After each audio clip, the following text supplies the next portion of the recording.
بسم الله الرحمن الرحيم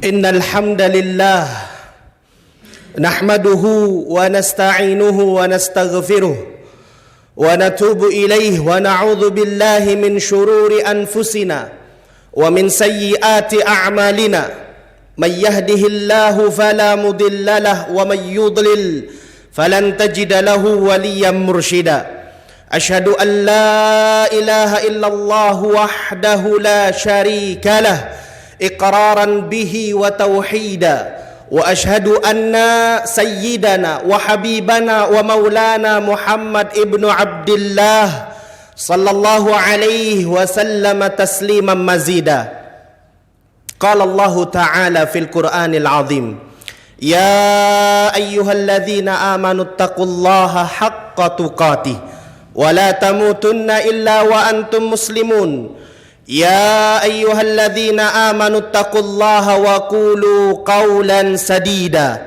يصلح لكم أعمالكم ويغفر لكم ذنوبكم ومن يطع الله ورسوله فقد فاز فوزا عظيما يا أيها الناس اتقوا ربكم الذي خلقكم من نفس واحدة وخلق منها زوجها وبث منهما رجالا كثيرا ونساء واتقوا الله الذي تساءلون به والأرحام إن الله كان عليكم رقيبا واعلموا أن خير الهدي هدي محمد صلى الله عليه وسلم وشر الأمور محدثاتها فإن كل محدثة بدعة. Kaum muslimin sidang salat Jum'ah yang dimuliakan oleh Allah Subhanahu wa taala. Usikum wa nafsi wa iyaya bitaqwallah faqad fazal muttaqun. Ahibbati fillah rahimani Allah wa iyyakum. Setiap dari kita pasti mendambakan yang namanya kebahagiaan, keberuntungan dan kesuksesan. Ada sebagian manusia yang mencari kebahagiaan dengan cara mengumpulkan harta, sehingga semakin bertambah harta yang mereka miliki, mereka mengklaim bahwasanya mereka semakin menjadi hamba yang berbahagia. Tapi ternyata tidak jarang di sana semakin bertambah harta, semakin pusing pikiran mereka, semakin bahkan di antara mereka ada yang bunuh diri wal iyadu billah. Ada yang mengklaim kebahagiaan ada pada saat naiknya jabatan, ada pada saat naiknya tahta. Tapi berapa banyak di sana manusia-manusia yang ketika mereka telah meraih apa yang mereka inginkan tidak menjadi hamba yang berbahagia. Dan banyak sekali cara-cara yang ditempuh oleh manusia, baik secara yang halal, dengan cara yang mubah, atau bahkan sekalipun na'udzubillahi min dzalik, mereka menempuh cara kebahagiaan dengan cara yang diharamkan oleh Allah Subhanahu wa taala. Di dalam Qawaidul Arba', Syekh Muhammad ibn Abdul Wahhab menyebutkan tentang kaedah tatkala kita mendambakan kebahagiaan.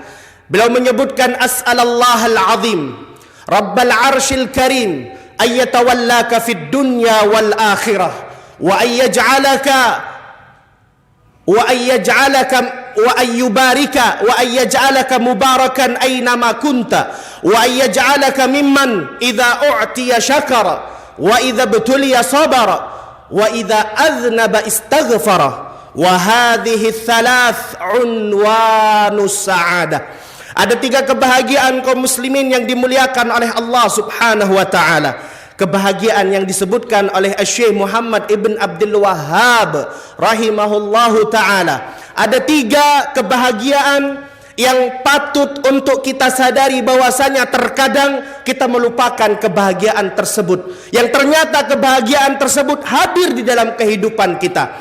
Yaitu yang pertama, tatkala Allah Subhanahu wa ta'ala memberikan nikmat kepada kita, idza u'tiya syakara. Ketika Allah memberikan nikmat kepada kita, kita bersyukur kepada Allah Subhanahu wa taala. Wa idza btuliya sabara. Tatkala Allah memberikan ujian, musibah, bala, cobaan di dalam kehidupan kita, kita bersabar. Kemudian wa idza aznaba istaghfar, tatkala seorang berbuat dosa, tatkala seorang berbuat kesalahan, kemudian dia meminta ampun kepada Allah Subhanahu wa taala. Inilah 3 tanda kebahagiaan kaum muslimin yang dimuliakan oleh Allah Subhanahu wa taala. Ketika seorang diberikan nikmat oleh Allah Subhanahu wa taala, dia pandai bersyukur. Karena sejatinya setiap nikmat yang hadir di dalam kehidupan kita, setiap nikmat yang datang di dalam kehidupan kita, sejatinya itu adalah dari Allah Subhanahu wa taala. Yang terkadang mungkin kita lalai. Nikmat itu terbagi menjadi 2 kaum muslimin yang dimuliakan oleh Allah Subhanahu wa taala. Ada nikmatun zahirah, ada nikmatun batinah. Ada nikmat yang terlihat oleh mata kita, yang kita bisa rasakan di dalam kehidupan kita. Kita bisa berjalan, itu nikmat. Kita bisa duduk, itu nikmat. Nikmat-nikmat yang terlihat oleh pandangan kita, yang terkadang mungkin kita menyangka dan melalaikannya. Ada juga nikmatun batinah, nikmatul iman, nikmatul Islam, nikmatus sihah, nikmatus sunnah, dan nikmat-nikmat yang lain yang terkadang mungkin kita lalaikan. Dan disebutkan oleh Al-Imam Ibnu Qayyim Al-Jauziyah rahimahullahu ta'ala, la yakunu syukra syukran, la yakunu syukru syukran illa bitawafurihin. Sesungguhnya kenikmatan itu belum kita bersyukur kepada Allah sampai terpenuhi dalam 3 perkara. Yang pertama, al-i'tirafu bin ni'ami zahiran wa batinan. Hendaknya seorang mengakui dengan hatinya bahwasanya nikmat yang datang di dalam kehidupannya adalah semata-mata murni karena Allah Subhanahu wa taala, bukan karena kehebatannya, bukan karena titel yang dia miliki, bukan karena kecerdasannya, bukan karena apapun. Semua nikmat yang hadir di dalam kehidupan kita adalah murni karena Allah Subhanahu wa taala. Ingatlah ketika Qarun diperintahkan oleh Allah untuk membayarkan zakatnya. Apa yang dia ucapkan? Sesungguhnya saya mendapatkan ini semua karena ilmu yang saya miliki. Apa yang terjadi? Allah binasakan Qarun dengan seluruh hartanya. Maka kita harus mengakui bahwasanya dengan hati kita, kita meyakini semua nikmat yang zahir ataupun yang batin yang hadir di dalam kehidupan kita murni semata-mata dari Allah Subhanahu wa taala. Kemudian yang kedua, yaitu kita bersyukur dengan lisan kita, dengan memperbanyak mengucapkan alhamdulillah alladzi bi ni'matihi tatimmus shalihat. Segala puji bagi Allah yang dengannya nikmat-nikmat menjadi sempurna. Bahkan tatkala kita mendapatkan musibah, Nabi mengajarkan kepada kita untuk membaca alhamdulillah ala kulli hal. Bagaimana Nabi sallallahu alaihi wasallam mengajarkan kepada umatnya, baik itu nikmat ataupun musibah, semuanya sama-sama mendatangkan rahmat bagi hamba tersebut. Kaum muslimin yang dimuliakan oleh Allah Subhanahu wa taala. Kemudian yang ketiga, yaitu kita bersyukur dengan anggota badan yang kita miliki. Jadikan nikmat tersebut kita gunakan untuk ketaatan kepada Allah Subhanahu wa taala. Orang-orang yang mungkin diberikan kelebihan harta, nikmat harta dia miliki, gunakan untuk bersedekah. Orang-orang yang dia memiliki badan yang sehat, badan yang kuat, gunakan untuk mendekatkan diri kepada Allah Subhanahu wa taala. Dengan itulah kita bersyukur kepada Allah Subhanahu wa taala, karena disebutkan oleh Nabi sallallahu alaihi wasallam, kullu ni'matin la tuqarribu minallah fahiya baliyah. Semua nikmat yang tidak mendatangkan ketaatan kepada Allah Subhanahu wa taala, sesungguhnya itu akan menjadi bencana. Ini yang pertama. Kemudian yang kedua, ma'asyiral muslimin, sidang salat Jum'ah yang dimuliakan oleh Allah Subhanahu wa taala. Beliau menyebutkan wa idza betuliya sabara. Tatkala seorang diberikan musibah, diberikan cobaan di dalam kehidupannya, maka dia bersabar. Dan teladan kita Rasul sallallahu alaihi wasallam, kita bisa lihat di dalam catatan sejarah, di dalam catatan lembaran sejarah, bagaimana Nabi sallallahu alaihi wasallam mengajarkan kepada kita tentang bagaimana hakikat kesabaran, dan Nabi sallallahu alaihi wasallam perlihatkan di dalam kehidupan sehari-harinya. Kaum muslimin yang dimuliakan oleh Allah Subhanahu wa taala, kalaulah kita ingin mengetahui bahwasanya mungkin musibah yang Allah berikan kepada kita itu berat, maka lihatlah, pasti di balik musibah tersebut ada orang-orang yang mereka lebih berat cobaannya dan ujiannya dibanding musibah yang kita rasakan. Padahal mereka adalah orang-orang pilihan. Para nabi adalah orang-orang yang dipilih oleh Allah Subhanahu wa taala. Dengan tingginya keimanan, tinggi pula musibah yang mereka dapatkan. Kalau mungkin musibah yang hadir di dalam kehidupan kita, kita ingin mengetahui bagaimana hakikat yang dirasakan oleh orang-orang terdahulu. Diceritakan oleh Ibunda Aisyah radhiyallahu taala anha, tatkala Urwah ponakannya bercerita tentang bagaimana Ibunda Aisyah radhiyallahu taala anha di dalam kehidupannya bahkan pernah hidup bersama Nabi sallallahu alaihi wasallam dalam kondisi 2 bulan tidak hidup kompor. Tidak ada makanan yang dimakan kecuali at-tamar wal ma, kecuali hanya korma dan air. Itulah yang menghidupi kebutuhan Nabi sallallahu alaihi wasallam. Barangkali mungkin di antara kita ada orang-orang yang mungkin sulit rezekinya, sulit nafkah yang dia berikan kepada istrinya. Fahamkan terhadap istrinya bahwasanya di sana, di balik sejarah yang telah diceritakan kepada kita, bahwasanya Ibunda Aisyah radhiyallahu taala anha bersama Nabi sallallahu alaihi wasallam hanya memakan korma dan air selama 2 bulan. Barangkali mungkin di antara kita ada yang diberikan cobaan, ujian. Barangkali mungkin dalam sehari kita hanya mampu makan 1 lauk. 1 lauk saja di dalam sehari. Lihat apa yang diceritakan oleh Sa'ad bin Abi Waqqas tatkala keluar bersama Nabi sallallahu alaihi wasallam 7 hari perjalanan. Demi Allah, 3 hari 3 malam tidak ada yang dimakan oleh Nabi dengan para sahabatnya kecuali warakul habalah, kecuali hanya dedaunan kering warna hijau, yang sampai-sampai ketika bercerita antara sahabat dengan yang lainnya diceritakan bahwasanya tatkala mereka membuang kotoran, kama tada'us syah, kotoran yang dikeluarkan oleh para sahabat, bahkan Nabi sallallahu alaihi wasallam ketika itu seperti kotoran kambing. Adakah cobaan dan ujian yang lebih dahsyat kaum muslimin yang dimuliakan oleh Allah Subhanahu wa taala? Pernah disebutkan dalam perang Khandaq bahwasanya tatkala kaum muslimin mendapatkan ujian, cobaan yang ketika itu ada 1 batu mengganjal.